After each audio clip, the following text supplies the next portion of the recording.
So in this segment, we're going to be talking about Liz Truss failing to present anything new to the EU, despite the fact that there were talks around Liz Truss meant to be giving some sort of paper to Sefcovic with proposals. So this is from Mujtaba Rahman, who seems to have some decent connections, saying that he understands Liz Truss is going to make what's being described to me as a big offer to Sefcovic tomorrow across the piece on governance, subsidies, tax, SPS that goes beyond the command paper. How would the EU view it tomorrow, gearing up to be a big day on the protocol? Okay, so this was on the 10th of February. Okay, and then on the 11th of February, breaking this from Shona Murray, who said, hearing that the UK side, Truss didn't present the paper to Sefcovic after all, despite relatively warm initial welcome from the EU. So the EU were expecting her to present some sort of paper, a document, proposing, giving new proposals really from the UK side. And then you've got Mujtaba Rahman again, sounding very confused. He goes, hearing the same, Truss didn't present new paper, reasons for why still murky. Some suggestions Tory right are flipping out, so Johnson had to pull it. On this reading, the ambivalent UK-EU statement is designed to allow Truss to do some more domestic handling. The plot thickens, so it's very unclear as to why this happened, possibly because of the fact that she's made a big mess of the week. That's potentially the problem.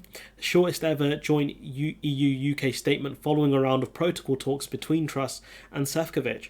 This was their third in-person meeting. They agreed on the need for progress in their talks in the interest of people in Northern Ireland to stay in close touch, and that officials will continue discussions in the coming days. So Liz Truss offering nothing new to Sefcovic, despite these kind of rumours around it, saying that she was going to present something that goes beyond the command paper, so new proposals around these kind of specific things.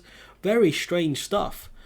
John Major kind of on the sideline saying the Northern Ireland Protocol was arguably one of the worst pieces of negotiations that we've seen in recent history.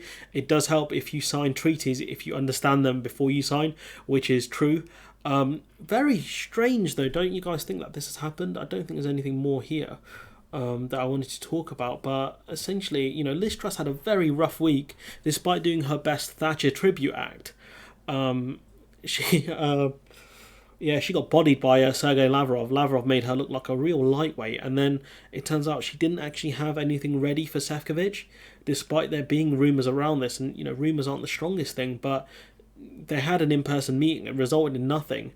I think Sefcovic is probably getting more frustrated as this kind of drags on. I'm sure the guy's got better things to do with his life than deal with Liz's nonsense, but anyways, I'm going to leave it there. This is the most recent update that we've gotten. If you look at the date on these tweets, they're from the 11th. This recorded on the 13th. Nothing, as far as I know, has moved in between these 2 days. I'll rush out this video as soon as I can, just so then it's not out of date and, in case anything does move. But, Liz having a very rough week here and showing herself to be a political lightweight, and Boris Johnson doing something strange here, which... apparently they had proposals, but we haven't really heard much about specifics, about what the specifics of the proposals are. We know Liz Truss has complained about state aid, saying, why Northern Ireland, why are the rules in Northern Ireland state aid rules different to the ones in the TCA, which is obvious. Northern Ireland is part of the EU single market for goods. They have a competitive edge over GB. But, Mujtaba Rahman, definitely one worth following. He seems to be in the know. Him kind of piggybacking a bit of Shona Murray here. So I don't know if he's pulling a Fabrizio Romano.